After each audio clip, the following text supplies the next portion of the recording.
amendment of Regents Rule 10101, 10401, and 10801.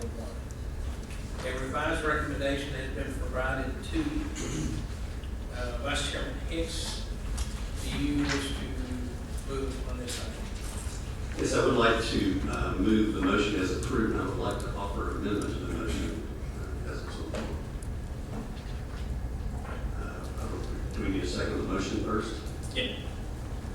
Well, what's the right procedure He could offer a revised. there? Just make the motion with your amendment, and if it doesn't carry, then The revision I'd like to offer is in Rule 10801, 5.4.5, 4 sentences from the bottom. A year ago, this board adopted the infamous 1+1 rule, where if the chairman and the chancellor oppose the regent's request for information, it comes to the board, and 7 members can vote against him having it, and 2 vote for, and it passes.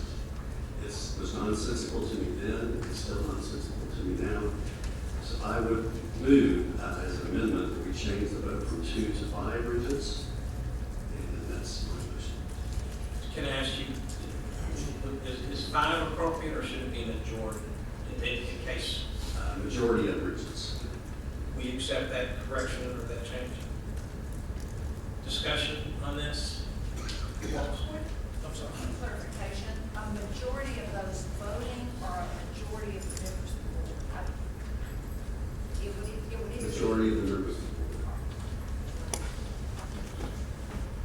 Regent Hall? Frankly, I believe the Regents rules changes over the past year in this particular area have been designed to not only limit the ability for each regent to perform the fiduciary duties required by the law, but also slow down the speed that issues of concern may be brought to the board, not to mention thwarting our duties.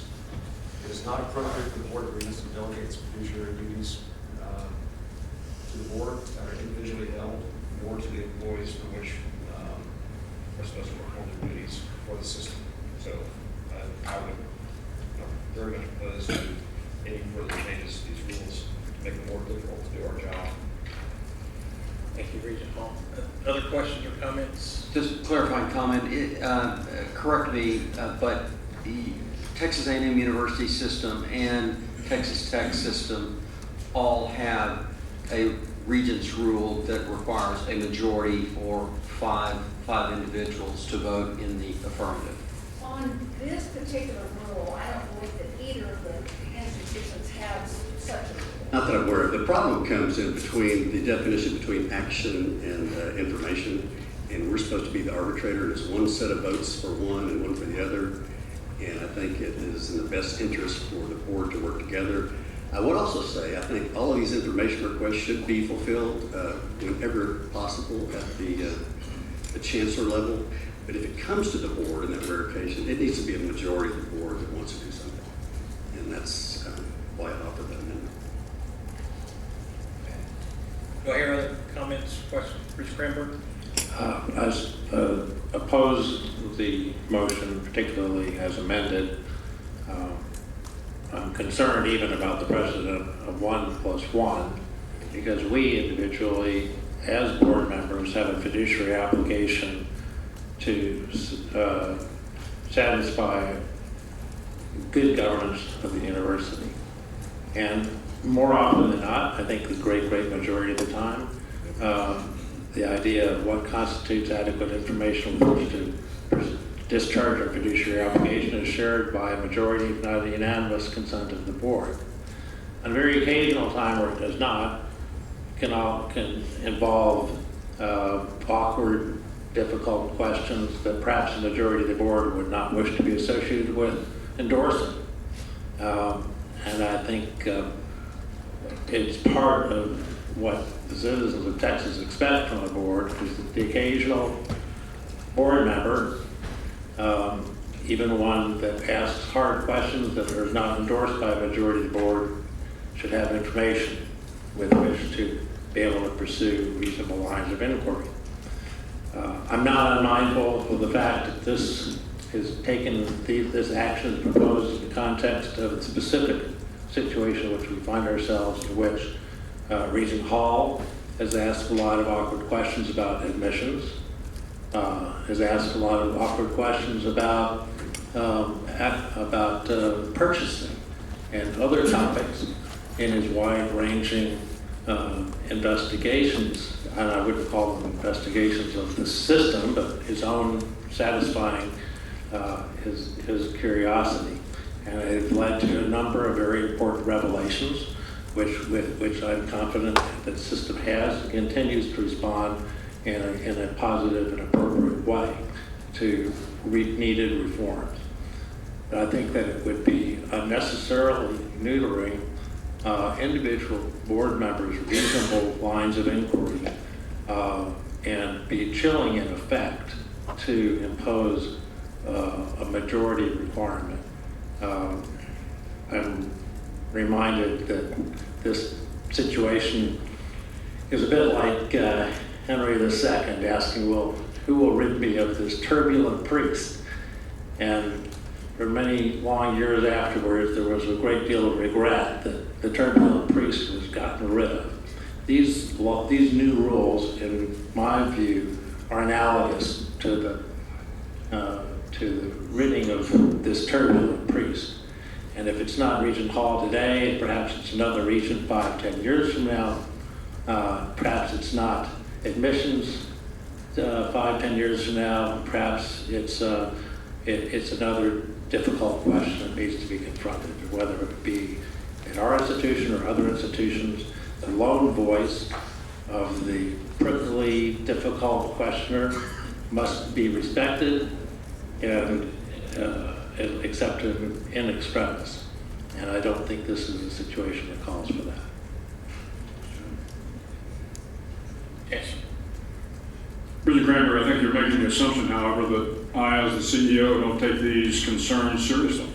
And the fact of the matter is, if a single regent comes to me with an awkward request or something that appears to be inconsistent with the values of the University of Texas system, I guarantee you, I will look into them. That is my responsibility. My only issue with an individual regent making decisions that are contrary to the majority of the board is if, for whatever reason, a regent feels like he is not getting the response he needs from me, then all I ask is that they come back to the board. But I'm happy to answer and to provide access on awkward questions. And in fact, it is my responsibility to do so. And I bear that responsibility very, very seriously. I know you do, Chancellor, and I have the highest regard for you and your willingness and capability to discharge that responsibility.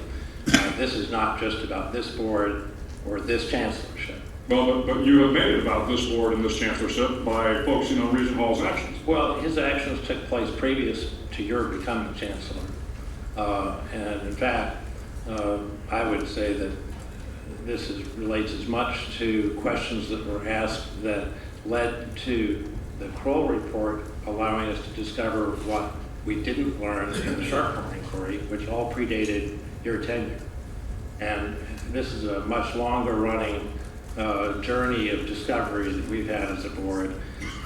This most recent incarnation of it is one that is, in my mind, not the purpose, not the point of the general discussion, but it's one about going back a couple of years. How does a board discover something which it should have had, which required an individual's persistent and sometimes highly controversial questioning, that not talking about what he's asking for today, and perhaps if you had been chancellor 6 or 8 months ago, exactly the same process would have transpired with Regent Hall's previous questions.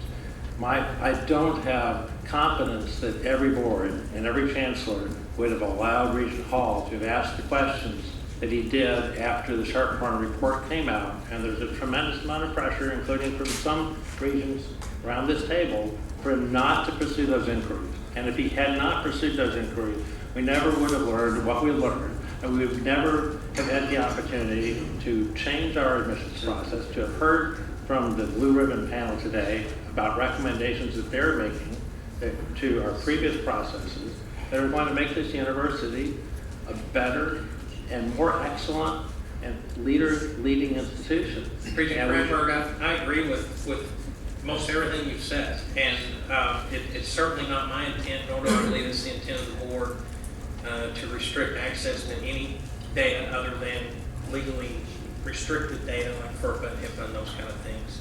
What we're trying to do, though, is bring some order on that rare occasion where a request is not automatically and routinely filled.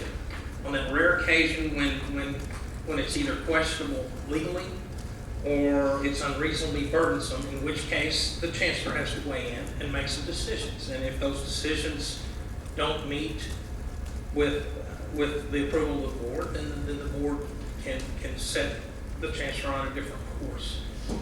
I don't think anybody wants to restrict access to information, and I certainly don't, other than FERPA. I'm very, very firm on that. But that's not the intent here, and you're making it sound as if it is, and we're in a public forum, and so I think it's very important to clarify. Well, I think that's exactly why it's important to have this discussion. The amendment of the Rule 10801 from a 1+1, which was a test of reasonableness, to a majority, it does not pertain to FERPA specifically, but to any and all information. And so I think that what we're doing here is hamstringing future regions, future boards unnecessarily, just because there are only 4 regions instead of 5 that might want to look into something that concerns them. And the history of boards around this country does not lend itself to a huge amount of confidence that 4 are always wrong and 5 are always right when we're looking about a mere issue of transparency. And it's not always a matter of right and wrong, it's a matter of what set the direction of the board as well, and at some point, the majority has to rule.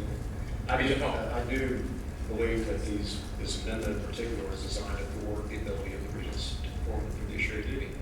I think Vice Chairman Hicks knows that. That's the purpose of it. And it gives the appearance that, that things that are of great concern to members of the board can be covered up now and in the future. And I think that's absolutely wrong. That does not serve the people of Texas. I would disagree. I mean, and to follow up on what Regent Cranberg said, this is a request that the chancellor and the chairman have both said are unreasonable. All I'm asking, and I think it's good governance, it comes to the board, and it shouldn't come to the board unless it's a very rare instance. But if it does, the majority of the board should rule, just like it does any other governing body. I mean, it's good governance to do that. I can't imagine that a 7 against and 2 for passes in any kind of legislative session I've ever seen. We're not exactly talking about taking action or not taking actions. We're talking about allowing a regent with fiduciary obligations access to information which is in the system's possession. I'm not sure that is the sort of action which need require a majority of the board. But I will say this, I am confident that if this rule had been in place, with this board, the Kroll report never would have been instigated, and the Sharpthorne investigation would have been the end of that investigation, and we would have ended the poor report. I don't agree with that at all. I was in favor of doing a pro report, and I think several other people around this table were as well. But I'd also offer that we answer questions from the regents every single day. And we do so without a whole lot of hoopla, because they are good questions, they come in, we're happy to answer them. I would agree with the chairman that my point in understanding the amendment here is that it is in those rare circumstances where, between consultation between the chairman and myself, we feel like the information is not appropriate or doesn't pass the common sense check or the reasonable check, that all we do is ask to come back with the board to look at it. I don't think that's unreasonable.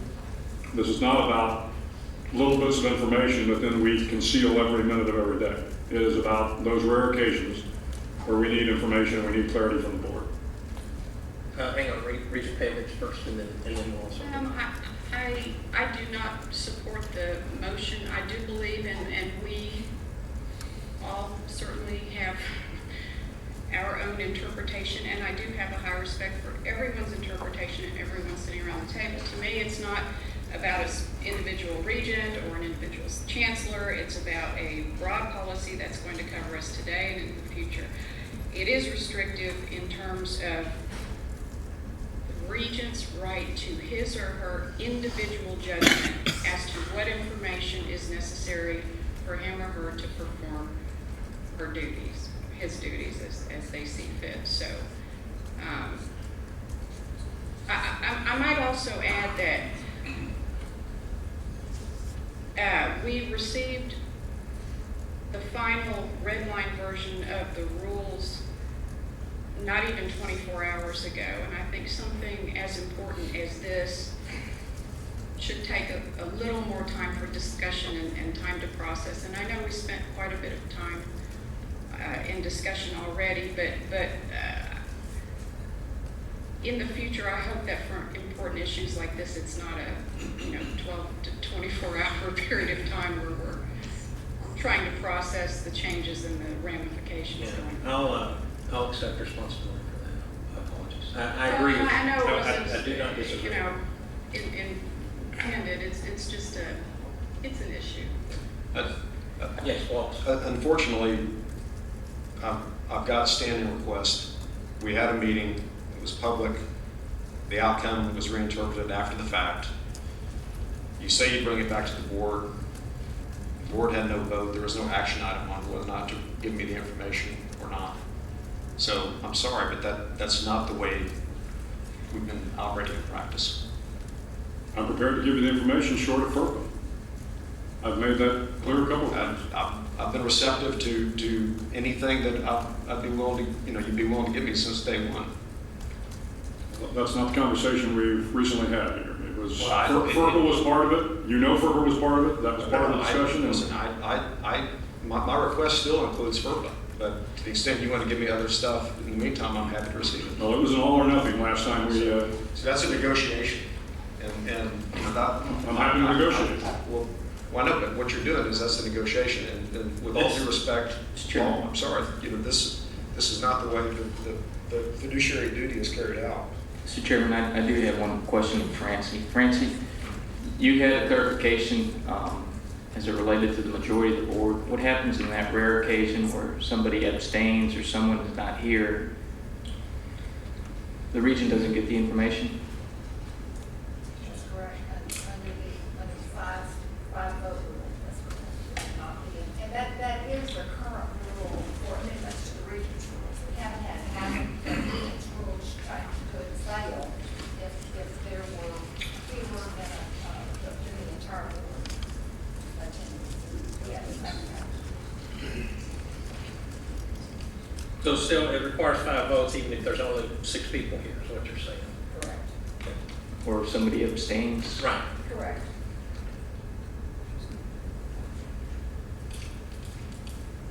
All right. Do I hear a second to Vice Chairman Hicks' motion? Second. Any further discussion? All in favor? Aye. All opposed? Sorry, it was, just to be sure, 1, 2, 3, is that correct? Okay. That passes 6-3. And that concludes the meeting of the board. We are adjourned. Please stop the webcast.